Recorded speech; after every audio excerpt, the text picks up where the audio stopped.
कारुण्य सिंधो पतितं भवाब्धो मामुद्धरात्मीय कटाक्ष दृष्ट्या ऋग्व्यात कारुण्य सुधा विवृष्ट्या दुर्वार संसार दवाग्नितप्तं दोधूयमानं दुर्दृष्टिवातैः भीतं प्रपन्नं परिपाहि मृत्यु शरण्यमन्यं यदहं न जाने नीचोऽपि पापबलितोऽपि विनिन्दितोऽपि ब्रूयात्तवाहमिति अस्तु किलैकवारं तं यक्षसीस निजलोकमिति व्रतन्ते तस्मात् त्वमेव शरणं मम दीनबन्धो तस्मात् त्वमेव शरणं मम शंखपाणे।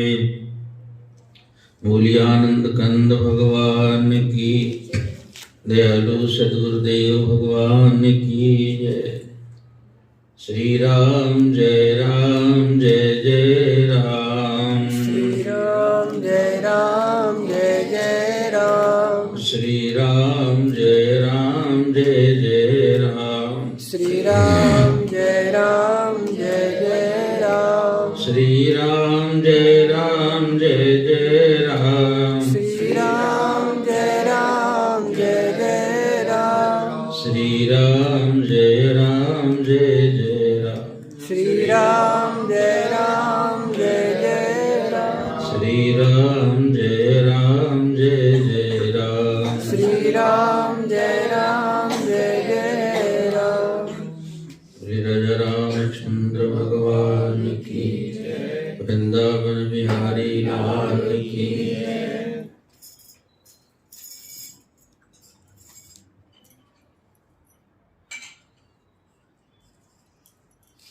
ये दिन और रात त्रिकाल की संधि वेला में संध्या समय इस नए भवन के प्रवेश के अवसर पर हम सभी बैठे हैं। अभी कीर्तन किया गया, अनेक प्रकार के भजन गाए। भजनों में कुछ संकेत होता है, वह भजन भक्त और संतों द्वारा बनाए गए होते हैं, जिसमें उनका आत्मनिवेदन भगवान के प्रति या प्रभु की महिमा का वर्णन होता है। उस कीर्तन को विचार पूर्वक गाने से एक मन में श्रोता भाव जगता है, सुनने के लायक बुद्धि तैयार होती है। हमें श्रोता भाव नहीं होता, आदत नहीं पड़ती, जिसके कारण ये क्षण में पुण्य तो होता है लेकिन यथेष्ट लाभ नहीं होता। मेरे गुरुदेव कहते थे कि सत्संग में 3 प्रकार के लोग आते हैं, एक सोता, दूसरा सरौता और तीसरे श्रोता। सोता वे होते हैं जो धर पकड़ के लोगों के कहने से आके बैठ गए, उनका मन लगता नहीं इसलिए नींद लगती है, तो वे श्रोता भाव वाले होते हैं जो आ जाते हैं। खैर, जाने अनजाने उनके कान में भगवान की जय ध्वनि कम से कम जाती तो है, कुछ लाभ तो होता है, लेकिन सोते होंगे तो फिर कुछ यथेष्ट लाभ नहीं होता। दूसरे सरौता बुद्धि के होते हैं। सरौता पान में वो कैंची से काटता है जैसे वो कसेली को, तो सरौता बुद्धि वाले करते क्या हैं कि वे सत्संग की बातों में कैंची चलाते हैं कि अरे ये बोले हैं ऐसा नहीं ऐसा, ऐसा नहीं ऐसा, या हम तो ये जानते ही हैं। तो इस तरीके से उनको भी यथेष्ट लाभ नहीं होता। और तीसरे होते हैं श्रोता भाव के, जो सचमुच सुनने के लिए तैयार होते हैं। सुनने के लिए तैयार होना, लंबे काल तक जो सत्संग में जाते हैं, जो ध्यान धारणा अभ्यास करते हैं, या जो सात्विक संस्कार के हैं, उनको सुनने के लिए एक ललक सी जगती है।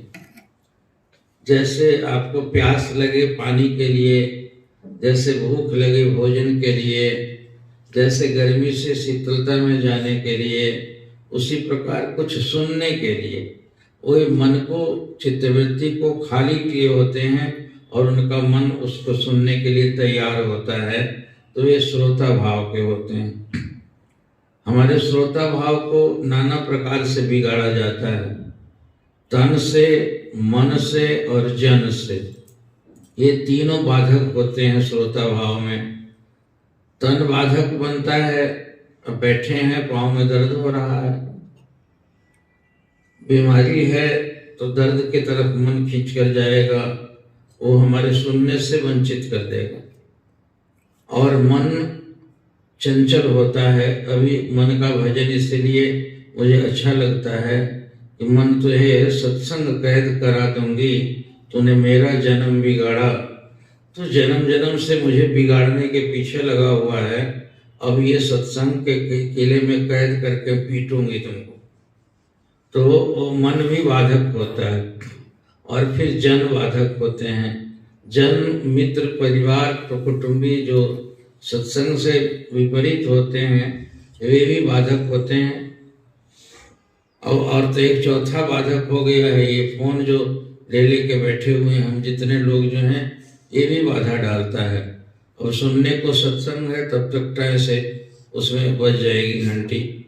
और अब तो चलाते वक्त भी, गाड़ी चलाते वक्त भी सुनते जाते हैं, सोते वक्त भी, उठते वक्त भी, बैठते वक्त भी, हरदम हाथ में पकड़ा होता है। तो ये तो और भी बाधा डालता है। अभी यहाँ देख रहे थे, यहाँ कीर्तन चल रहा था और बीच बीच में ये फोन देवता जो हैं हमको हटा हटा के और मन को हमें विपरीत करते थे। तो श्रोता भाव का होना, बड़े लंबे समय में मैं बहुत घुमा हूँ सारी दुनिया भर, बचपन का साधु। एक सत्संग का चलता है हमारे बिहार में, जो बड़े मूर्धन्य संत हो गए हैं, 110 वर्ष की उम्र तक रहे वे, और गुफा में बहुत उग्र तप किया था उन्होंने। तो उनका सत्संग चलता है। तो माताओं का सत्संग, क्योंकि खाना पीना बना के 2 बजे वे फ्री होती हैं, तो उनके सत्संग में एक बार मुझे बैठने को मिला।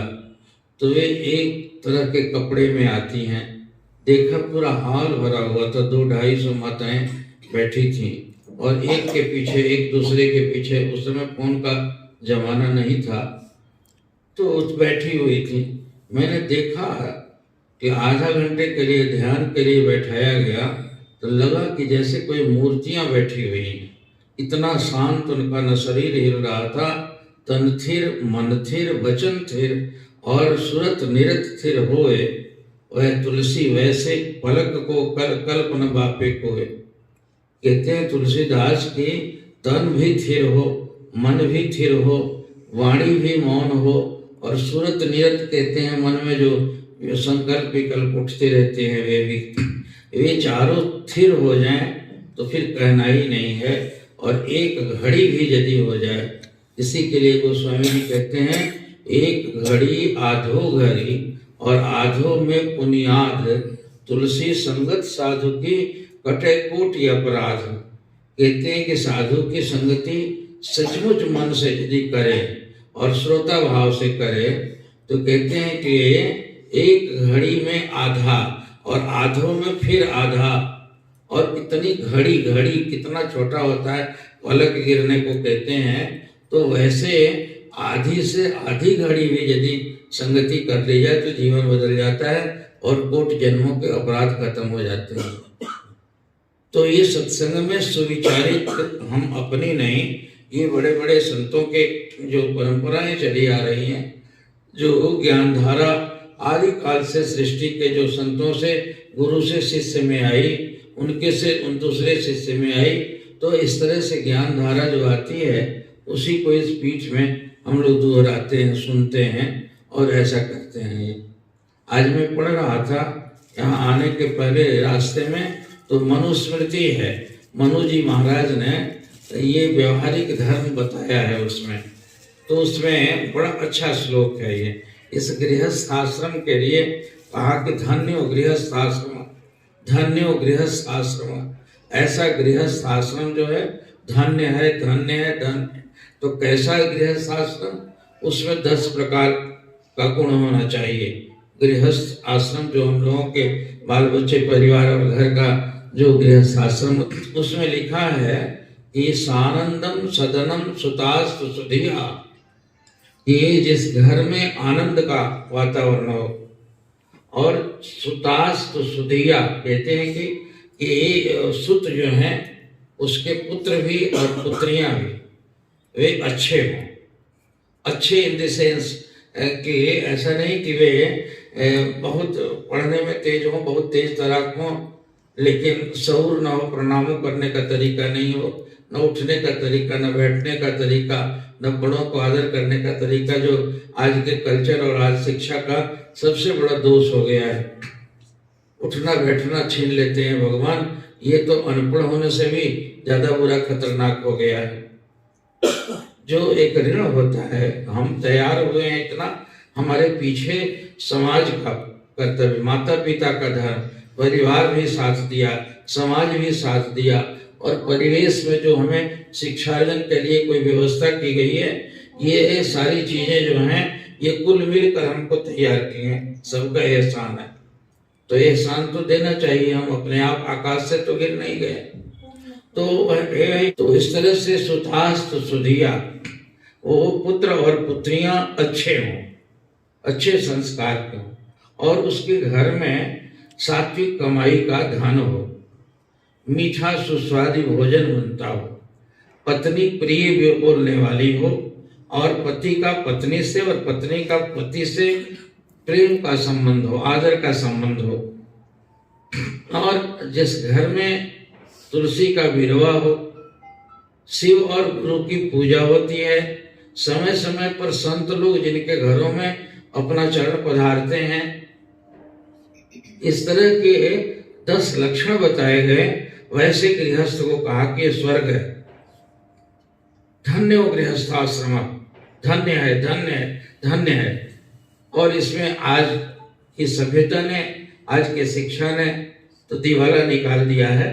जहां कहीं भी यह है तो ठीक है, अशिक्षा नहीं होनी चाहिए। सब कुछ होने के बाद जैसे सुंदर नारी की नाक कटी हो, बहुत कुछ हो जाने के बाद भी और इससे वंचित यदि है तो गृहस्थाश्रम क्या हो गया है? क्लेश का और कला का घर बन गया। ये गौतम जी के पुण्य का फल है। अच्छा सा घर मिला, बड़ी खुशी हुई, लेकिन खुशी सब दिन कब रहेगी? यदि मैं बड़ा एक महात्मा थे वृंदावन के, वो हमको सुनाते थे कि मैं अहमदाबाद में किसी बड़े सेठ ने मकान बनाया था, और उस मकान में मैं गया उद्घाटन के दिन। तो बड़े बड़े लोग शहर के आमंत्रित थे, बहुत बढ़िया बिल्डिंग बनाया था। और गया तो एकदम सेठ जी इतने खुश थे, इतने खुश थे उस मकान से कि उनका पांव जमीन पर नहीं पड़ रहा था, और बिल्कुल लोगों को पकड़ पकड़ के दिखा रहे थे कि देखो ये भी है सुविधा, इससे अटैच है, इससे ये है, इससे ये है, इससे ये है, और खूब सुनाए जा रहे थे। तो बड़े बड़े लोगों का दावत हो रहा था, सबको पकड़ पकड़ के दिखा रहे थे। बड़ी खुशी हुई, और तरह तरह के व्यंजन बने थे। एक एक थाली 1,000 का आजकल बुक होता है होटलों में, और उस सब हुआ था इंतजाम। उसके बाद में कहे कि मैं साल भर बाद उधर से मैं गुजरा उस मकान से, तो देखा ये मकान वही तो है जो मैं परसाल आया था। तो वहां पर सेठ जी बाहर के बरामदे में चौबारे पर बैठे थे, और चाय में मक्खी भिनक रही थी, और माथा ऐसे पकड़े हुए थे। तो मुझे परेशानी हुई कि 1 साल पहले ये आदमी इतना खुश था, और आज क्या हो गया इसको। तो मैं चला गया, आइए बाबा जी, राम राम करके मैं बैठ गया। कहा सेठ जी, मैं वही बाबा जी, मैं पिछले साल भी आया था ना इसके उद्घाटन में। हाँ याद आ गया, आए तो थे। कहिए कुशल मंगल तो है। अरे क्या कुशल होगा, हम गृहस्थ लोगों को 900 प्रपंच रहता है।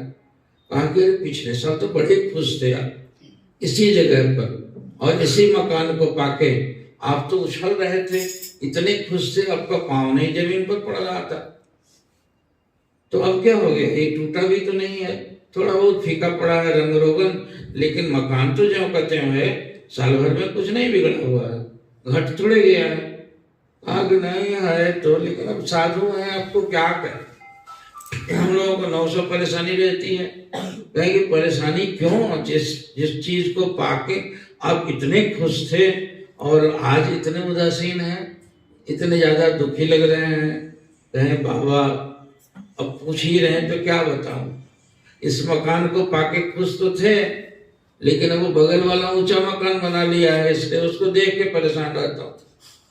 अब ताक के ऊपर से मुस्काता है तो मेरा कलेजा जल रहा है, अब क्या करूं? कहने कि हे भाई, तुम जिसको पाके खुश थे और छोटा सा परिवार तुम्हारा अट ही जा रहा है, लेकिन अब दुनिया को क्या रोक लोगे कि तुम वो ज्यादा बड़ा होगा तो दुखी होगे तुम। इसलिए ये तो मन को बदलना पड़ेगा। कारण कि मानते हैं अब कमा कमा के जोर लगा के उससे भी ऊंचा बना लोगे तब तक से कहीं तो उसके बाद में आजकल तो गगनचुंबी मकान बन रहे हैं और उससे बड़ा बना लेगा तो फिर नाखुश हो जाओगे, फिर बड़ा बना लोगे तो जीवन भर ऐसे ही रहोगे उदासीन। खुश कब होगे तुम? अरे भगवान ने ये दिया, ये ताको न नीचे वालों की तरफ कि किसी के पास तो इतना भी नहीं है। प्रभु तूने बड़ी कृपा की है। सत्संग और धर्म जो है दुनिया से दुख को नहीं हटा देगा। ऐसा नहीं कि आपके जीवन में अभाव नहीं आएगा, आपके जीवन में कोई दुख नहीं आएगा। कोई भगवान कोई देवी देवता इतना नहीं कर सकते हैं। आपकी सोच को बदल जाएगा वो। और वो सोच क्या है? एक आदमी को कहा कि भैया दूध है, चाय की व्यवस्था होगी? हाँ हाँ आइए, आधा गिलास दूध है, उसमें तो हम 4 कप चाय बना के पी लेंगे, आइए भैया। और एक दूसरे से पूछा कि क्यों भाई चाय वाय की व्यवस्था है? क्या व्यवस्था होगी? आधा ही गिलास तो दूध है। आधा गिलास दूध है और आधा ही गिलास दूध है, दूध बराबर है, लेकिन दोनों की सोच, आधा ही वाला सोचता है कि घड़ा भर होता, और आधा है वाला कहता है कि किसी के पास तो उतना भी नहीं है, मेरे पास तो 4 कप का इंतजाम भी है। तो सत्संग आपकी दृष्टि को आधा है, मेरे तो इतना है, परमात्मा और तो बहुतों को तुमने कुछ नहीं दिया है, मुझे तो इतना भी दिया। लेकिन अब सोचने लगे कि मुझे तो इतना ही दिया। दिल्ली में सबसे बड़ा मकान तो ये नहीं हो जाएगा?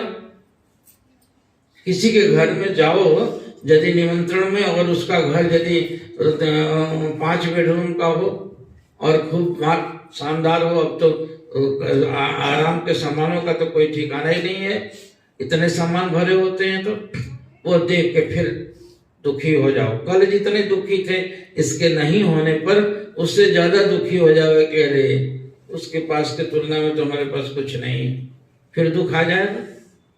यदि जोर लगा के उतना भी कर लोगे तो फिर उससे भी ज्यादा जिसका होगा तब दुखी होने लगोगे। इसलिए प्रसन्न रहने के लिए भगवान की कृपा के भरोसे संतोष लाना सीखो। गोधन गजधन बाजधन और रतन धन खान, जब आवे संतोष धन सब धन धूरी समा। तो संतोष का धन संत के पास मिलता है। बार बार क्यों कहते हैं कि संत जिस घर में आते हैं, संत जिस घर में आते हैं, संत क्या कर जाते हैं? आपकी सोच बदल देते हैं। अरे कल तो मुझे ये भी नहीं था, आपने तो बहुत कर दिया है। और असंत आएंगे तो सोचेंगे कि अरे उसके घर में तो इतना ज्यादा है, आपके घर में तो उसके तुलना में कुछ नहीं।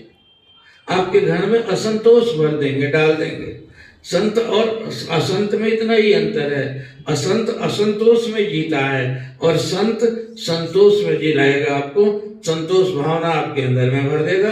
यही इतना अंतर है वे। इसलिए इसने मनु जी महाराज ने संदेश दिया है कि ये धन्य गृहस्थ आश्रम, ये गृहस्थ का आश्रम धन्य है, धन्य है, धन्य है।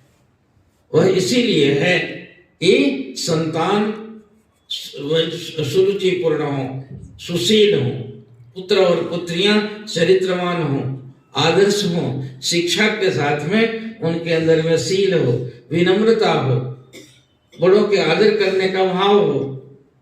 ऐसे को कहा जाता है कि जिसके बच्चे जो हैं ऐसे जो सब जगह सम्मानित होते हैं, साधु संगति में, विद्वानों की संगति में जिनकी गणना होती है, वे माता पिता धन्य होते हैं। तो जिस घर के पुत्र और पुत्रियां ऐसे हों, उस घर में आनंद का वातावरण है, आनंद हो, सुख से पांचों परिवार जो हैं मिल के बैठ के एक थाली में खा रहे हैं, एक दूसरे को दे दे। परिवार की एक कहानी सुना है हम लोगों ने, ये स्वामी विवेकानंद का नाम सुना होगा। वे जब नरेंद्र थे, वकील के बेटे थे, और बाद में बड़ी गरीबी आ गई थी उस घर में, पिता के मर जाने के बाद। तो घर के सबसे बड़े लड़के थे, 2-3 भाई और बहन थे, और माता थी। उसमें लिखा है कि ऐसी गरीबी हो गई कि खाने को मोहताज हो गए। इतने बड़े बैरिस्टर के बेटा, ये धन और गरीबी का तो ठिकाना नहीं। गरीब कब अमीर हो जाता है और अमीर कब गरीब हो जाता है, एक पल में परमात्मा की निगाह के चलते। इसलिए प्रार्थना करो कि प्रभु जितना दिया इतने में मैं खुश हूँ, मैं अपेक्षा नहीं करता, मुझे और अधिक मत देना, इतने में संतोष देना हमारे अंदर में, कितना में मुझे संतोष रहना आ जाए। तो उन्होंने लिखा है स्वामी जी ने कि घूम फिर के दिन भर नौकरी खोजते थे और नौकरी मिलती नहीं थी। ग्रेजुएट थे उस समय और रामकृष्ण परमहंस के मिल चुके थे अपने गुरु से। तो टेबल पर जब बैठे तो उनके घर में डाइनिंग टेबल तो था ही, तो खाने का टेबल था। तो माता ने एक ही आलू था घर में और कुछ नहीं था, ना आटा ना चावल ना कुछ। तो उस आलू का मसाला डाल के उसने सुरवा बनाया था, सुरवा बनाई थी और उसमें चम्मच 2-3 ठो डाला हुआ था। तो ये भाई बहन सब किनारे जब बैठे, माता ने लेके परोसा। गरीब थी बेचारी माँ, अपना दुख मिटाने के लिए कि बच्चा दुखी हो जाएगा, लाओ बेटा बनाई है मैंने सब्जी। तो देखे तो एक ही आलू था। तो जरा सा सुरवा को जीभ से लिया और दिन भर भूखे आए थे, रोड पर टहल के, उनको भी खाने को नहीं मिला था। घर के भाई बहन भी भूखे थे, माँ भी भूखी थी। तो उसको टाल के उधर माँ की ओर बढ़ा दे कि माँ को ज्यादा भूख लगी होगी, खा लो आलू, तुम खा लो। वो खाया तो बोल कोई नहीं रहा है। तो उसने सोचा कि मेरा छोटा बच्चा जो है शायद उसको भूख ज्यादा लगी हो, तो उसने उसके आगे कर दिया और पानी अपने पी लिया। दूसरे ने सोचा कि भैया ज्यादा भूखा होगा, घर से घूम के आया, तो उसने जरा सा ये चस लिया और उसकी ओर बढ़ा दिया, भैया माँ की ओर। और कहानी कोई कह के धार्मिक कहानियां और लोगों को फंसाए हुए थे, और बस ऐसे ऐसे ऐसे ऐसे घूमता जा रहा है। और सब पानी पी रहे हैं, आलू कोई नहीं। सोचता है कि वो मेरा भाई खा ले आलू, वो सोचता है कि वो खा ले, मैं पानी पी के रह जाऊं। और सब इसी तरह से कर रहे थे। जब पूरा पानी पिया गया और आलू बचा रह गया तो उनके आंखों में आंसू आ गए। उन्होंने कहा कि माँ, अब ज्यादा दिन तक गरीबी नहीं रहेगी। जिस घर के लोग इतने ज्यादा एक दूसरे के प्रति सहृदय हों कि अपना दुख कम, उनका दुख ज्यादा, और अपना भूख मार के भी दूसरे को खिलाना, ये देवत्व है। और दूसरे का छीन के खा लेना, ये पशुत्व है। ये पशु करता है। पशु क्या करता है? गैया के पास में यदि हो तो सिंग से मार के उसको हटा के और वो खा लेगी। तो जो छीन के खाते हैं दूसरे का निवाला आगे से, वे पशु हैं। जो अपना खाते हैं वे पशु भी तो नहीं, कम से कम इंसान है। अपना जो मिला है संतोष पूर्वक खा लेते हैं, और जो अपना खाना दूसरे को खिला देते हैं वे देवता हैं। वे ये ऐसे लोगों की बड़ी बड़ी कहानियां हैं। तो इस तरह से स्वामी जी ने कहा कि अब ज्यादा दिन तक हम लोग की गरीबी नहीं रहेगी। माँ जाके अपने गुरुदेव से कहा कि हे महाराज, मुझे आप इतना प्यार करते हैं, और मैं किसी दिन भूखे सड़क पर मर जाऊंगा, तब आपका प्यार किस काम आएगा। आज मैंने देखा एक आलू के टुकड़े घूमता रहा, और मेरे भाई ने मुझे दे दिया, मैंने माँ को दे दिया, माँ ने बहन को दे दिया। इस तरह से किया। रामकृष्ण देव छलछला पड़े। कहे कि विवेकानंद, नरेंद्र तुम्हें वो नौबत नहीं आने दूंगा बेटा, मैं तेरे लिए जरूरत पड़ेगी तो मैं साधु हूँ, कटोरी लेके मैं कलकत्ते के दरवाजे दरवाजे भीख मांग कर तेरी भूख पूरी करूंगा। और जहां मैं माता से प्रार्थना करता हूँ कि तू जिस काम के लिए आया है वो माता का काम कर, धर्म प्रचार करने के लिए तुमको मैंने मांगा था माँ से, क्योंकि पढ़े लिखे नहीं थे और उनके अंदर में देखते थे कि लोगों की अज्ञानता को दूर करने के लिए मैं बोलूं कैसे, भाषा नहीं थी। तो उन्होंने समाधि में प्रार्थना की थी, माता के उपासक थे काली के, कि माँ मुझे एक ऐसा बच्चा दे जो बोली उसकी हो और भावना मेरी हो। तो मैंने प्रार्थना किया था, तो 7 ऋषि तपस्या में कर रहे थे, बैठे थे, तो माता ने उनको आज्ञा दी, एक ऋषि को वहां उठा और आकाश मंडल से ऐसे रोशनी गिरती हुई वहां कलकत्ता में नरेंद्र नाथ इनके पिताजी जो थे उनके घर में उनके छप्पर के नीचे गया और तुम इसी ऋषि के अंश से पैदा हुआ। मैंने माँ से तुमको इस काम के लिए मांगा है, इसलिए तू उस काम को पूरा कर, तेरे घर में ऐसा धन हो जाएगा जो मोटा कपड़ा और मोटी रोटी की कमी नहीं होगी बेटा। और यही हुआ, इतने बड़े विश्वविख्यात बने, फिर उनके घर में फिर उभर गया, देव कृपा हुई भगवान की। तो ये सन्मति की बात कहते हैं कि पुत्र और पुत्रियां सुसंस्कारी हों। मैंने ऐसे देखो ये बच्ची इतनी छोटी थी तब से गीत गाती थी, अब इसका बच्चा पैदा हुआ, इतना छोटा बच्चा और गीत गाता है, ऐसे करता है। मैंने देखा अच्छे अच्छे लोगों को, एक परिवार जो अमेरिका से आते थे, यहीं की बच्ची की शादी हुई थी वहां पर, और वो आके उस लड़के को देखा, एकदम दंडवत प्रणाम किया, छोटा बच्चा 4 साल का हम लोगों को, और ऐसे हाथ जोड़ के उन्होंने कहा कि बताओ ये अंग्रेजी कल्चर में पढ़ रहा है, इसको घर से ट्रेनिंग मिली है। तो ये कहते सुतास्त सुधिया है, तो ऐसे गृहस्थ आश्रम में जिसमें बच्चे वैसे हों।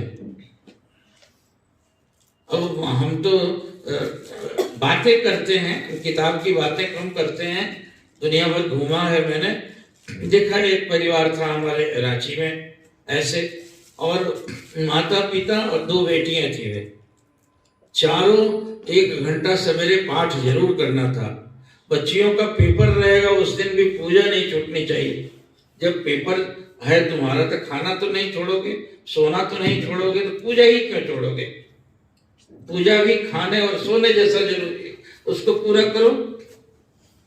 और वे पढ़ते थे वे, तो बच्चे का वो भैया बड़े ऊंचे पदाधिकारी थे, पत्नी भी उनकी बहुत प्रोफेसर थी और बड़े विदुषी थी, अपने भी बहुत बड़े अधिकारी थे, और 2 बेटियां थी, बड़ी सुशील, अच्छा संस्कार दिया था।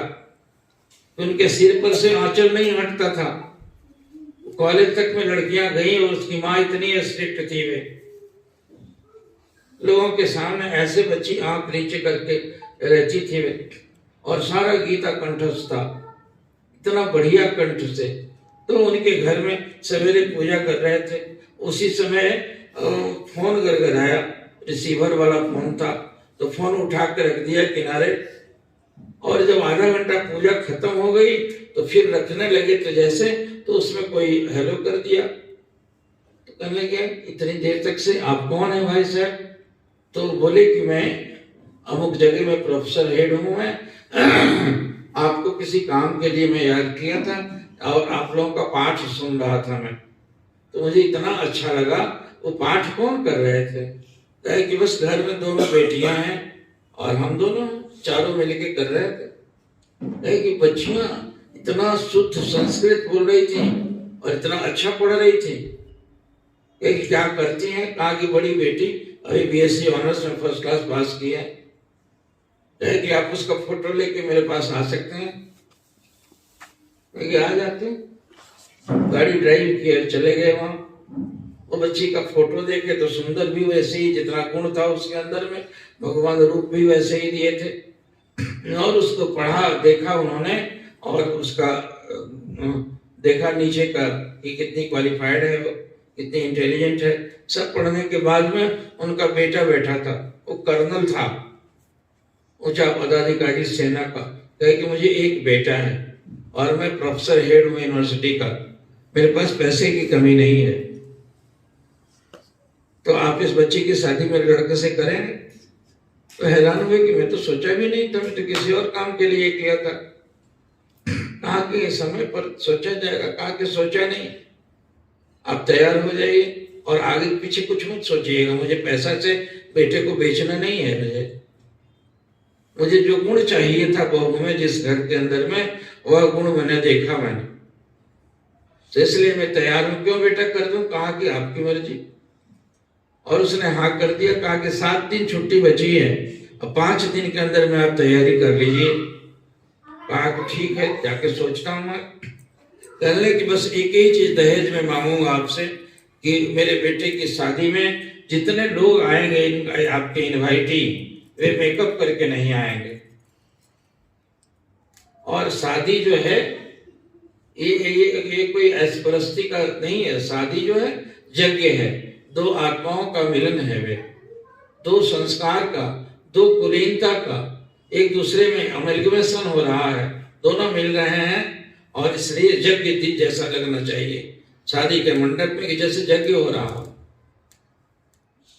और जितने भी आए भारतीय वेशभूषा में, सब कुछ, स्त्रियां भी और आदमी भी सब उस तरह से आएंगे।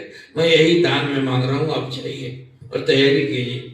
आते ही मुझे फोन किया उन्होंने, स्वामी जी गजब हो गया, मैंने तो सोचा भी नहीं था।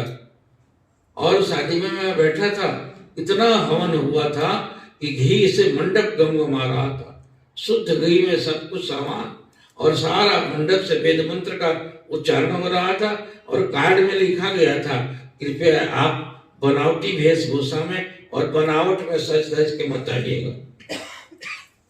और सारे आदमी उसी तरह से आए हुए थे, स्त्री पुरुष सबके। वो शादी नहीं, वो यज्ञ था वे। तो इसको कहते सुतास्तु सुधिया है। मैंने एक डीएम के लड़के को सुना कि वो इतना बड़ा ऊंचे पद पर है, वो कहता है कि मैं तो कहाँ जाऊंगा स्नान करने और तीर्थ करने और क्या करने, मैं तो सुबह शाम रोटी पाल रहा हूँ, मैं इकलौता बेटा, इतना बड़ा पदाधिकारी। कहता है कि मेरे पिताजी हैं, मैं थका हुआ भी आता हूँ तो इनके पाँव को दबाता हूँ आधा घंटा और तेल लगा कर सोता हूँ, तो सोचता हूँ कि गंगा स्नान का फल मिल गया, मैंने गंगा नहा लिया। तो जिस घर के बच्चे बच्चियां इस तरह से सुशील हों, माता पिता के आज्ञाकारी हों, और पत्नी प्रिय भाषणी, पत्नी जो हो प्रिय बोलने वाली हो, दुख से दुख के बीच में भी वह हंस के बात करे, पति के दुख में हाथ बटाए, सुख में हाथ बटावे, तो इस तरह से प्रिय भाषणी हो। और फिर और चीजें जो बताएं, भगवान की पूजा होती है, घर में तुलसी के विरह में जल दिया जाता हो, और संत सम्मानित होते हैं समय समय पर, जिस घर में संतों का चरण पड़ता हो, भगवान की का गुणानुवाद होता हो, वैसा घर गृहस्थ आश्रम धन्य है, धन्य है, धन्य है। और हमारे भारतीय दर्शन में, हमारी संस्कृति में, हमारे धर्म में उसी प्रकार के परिवार की कल्पना की गई है। ये परिवार जो है ये संन्यास आश्रम है और एक गृहस्थ आश्रम है। ये जीवन की शुरुआत होती है, बच्चा तो सभी होता है, तो ब्रह्मचर्य आश्रम में जैसे आजकल विद्यालय में होते हैं, वहां अच्छी शिक्षा प्राप्त करके या तो गृहस्थ में जाता है, नहीं तो सन्यासी बनता है। तो सन्यास के बराबर भी फल मिलता है। जहां सन्यासी जाता है तब करके ऐसे गृहस्थ आश्रम में जहां हो, जिनके अंदर में शांति हो, जिनके अंदर में सुस्वादु भोजन भगवान को भोग लगा के खाया जाता हो, और जिस घर का धन जो है नेक कमाई से आता हो, और ऐसे ऐसे गुण जिस परिवार में हो, उस परिवार के लोग भी वही जाएंगे भगवान के पास में जहां उनका गंतव्य, जहां एक सन्यासी की गति होगी। तो ये सुविचारित सत्य है। धन और ऐश्वर्य कम बेश होते ही रहता है, ये होने की खुशी के साथ साथ में, ये कंडीशन के साथ में कि मैं पूर्ण संतुष्ट हूं। जब कभी भी पूछा जाए मैं संतुष्ट हूँ। मेरे नसीब ने, मेरे प्रारब्ध ने, मेरे परमात्मा ने, मेरे इष्ट देव ने कृपा करके मुझे जो दिया है वो इतना बहुत ज्यादा दिया है प्रभु। मैं सुबह शाम उठूं तो तूने बहुत कृपा की है मेरे ऊपर, और उसकी कृपा की दुहाई देता रहे। शांति और संतोष धारण किए रहे चित्त में। वह शांति और संतोष रहेगा तो कम के अभाव में भी धनी जैसा सुखी होगा, और यदि उसका अभाव होगा तो बहुत ज्यादा धन के बीच में भी वो दिन रात रोता हुआ रहेगा। सारे धनियों की जो हालत होती है, वही वृंदावन वाले स्वामी जी जिनकी बात कह रहा था, वो कह रहे थे कि मैं अपने आश्रम में था कुटिया में, तो उस समय भिक्षा का जमाना था। कहे कि मेरा ब्रह्मचारी लेके गर्मी में 2-4 घर से रोटी मांग के लाया भिक्षा। उसी समय दिल्ली के एक सेठ का निमंत्रण आ गया, उनका चेला था। कहे बाबा जी आप आइएगा दोनों जने भोजन के लिए। वह ठीक है भाई, गाड़ी भेज देना। जब गाड़ी आई उसकी तो एकदम भीषण गर्मी थी दिल्ली की। उस गाड़ी में बैठते ही उसमें एसी बेचारे देखे नहीं थे साधु, उसमें चला दिया एसी तो ठंडा हुआ। तो उनका चेला लगा चकराने, हाथ देख के कहा बाबा अरे स्वर्ग तो यही लोगों को है, हम दिन रात झूठों की माला जपते हैं हम साधु लोग, और स्वर्ग तो यही है। कहा कि हाँ चलो ठीक कह रहे हो। क्या करना, इतनी गर्मी से भला एसी में इतना गर्मी करता हुआ स्वर्ग में जब गया वहां पर बड़ा आलीशान मकान, उससे जब निकलने को हुआ तो निकलते ही दरवाजे के अंदर में पूरा बिल्डिंग ही एयर कंडीशन था। उसमें जो देखा इतने बड़े बड़े झाड़ फानूस और बड़े बड़े कोच गलीचे सब, उसके बीच में जब बैठा और ठंडी हवा लगी कि हाँ महाराज अब तो हम समझ गए, स्वर्ग तो उतर गया। स्वर्ग तो यही है ना, हम तो साधु लोग भीख मांगते हैं, गर्मी के हवा में झुलस रहे थे। देखिए ना, बाप रे बाप क्या पुण्य किया था इस सेठ जी ने, इतना स्वर्ग में है ये, बहुत अमूमन स्वर्ग उतर है। अब तो हम देख लिए। और बाबा तो पुराने साधु थे, वो कह रहे हाँ बेटा और आगे देखो। तो तब तक से देखते देखते टेबल पर मात्र 5-7 तरह के फ्रूट्स और मिठाइयाँ और तमाम जूस और क्या क्या चीज आ गया सब। अब जब देखा तो ताकने लगा, करिए सूखा रोटी तो भीख मांग के लाते हैं हम। वाह महाराज, स्वर्ग तो अब यही है परमात्मा, कुछ दिन यहीं रहने को मिले, आह क्या कहे। तो बाबा ने कहा कि हाँ बेटा आगे भी देखो। तो नौकर चाकर जब लाके सारा कुछ परोस गए तो नौकर से स्वामी जी ने कहा कि तो सेठ जी को नहीं है क्या? कहा कि नहीं महाराज आप लीजिए तब तक से। कहा कि तब तक से ले आओ, उनको मिलो तो कम से कम। कहने की धरी आए हैं ले आते हैं। तो दे के चला गया, सोचने के धरी आए हैं। तो कहाँ धरी आए, कोई गठरी है क्या किधर आए हैं? तो सचमुच गठरी से तीसरे तल्ले पर थे और एक ऐसे कुर्सी गद्दी की थी और 4 नौकर ऐसे उठाए हुए, उनको चल नहीं पाते थे बेचारे ठीक से, ऊपर से उतारे हुए ले आके रख दिए। तो कहीं कि अरे रामी ये क्या, इस स्वर्ग में रहने वाले की ये दशा कि एक डेग चल नहीं सकते हैं, और वो बेचारे आके रखा गया। तो बाबा ने कहा कि ये ठीक है? हाँ महाराज ठीक हो महाराज, बस कृपा है, एक एक दिन कट रहा है। कहा कि चलिए क्या कीजिएगा? अच्छा तो कुछ ग्रहण कीजिए। तो ग्रहण करने की वजह से बाबा ने बोला कि लगा रोने। अब एकदम रोना शुरू कर दिया। बाबा कह रहे कि ये कौन सा स्वर्ग का नजारा है, खाने के नाम पर रो क्यों रहा है? ये ऐसा नहीं कि साधु को खिलाने के लिए पहले ये रोया जाता है, क्या रस्म है इसका? पर जब रोने लगा दम धड़ास, कहा महाराज हमारे नसीब में कहाँ है, 30-32 साल हो गए, एक मुंह से मीठा नहीं दे सकते, 6 दफा तो सुई लेते हैं, तब तो एक रोटी पचा पाते हैं, सूखी वो भी बिना घी के, हमारे नसीब में कहाँ है? अब बेचारे बाबा ने छुट्टी काटा कि तब ये स्वर्ग देखो इनका है, बाहर से सब कुछ है और खा नहीं सकते, ये स्वर्ग का नजारा है।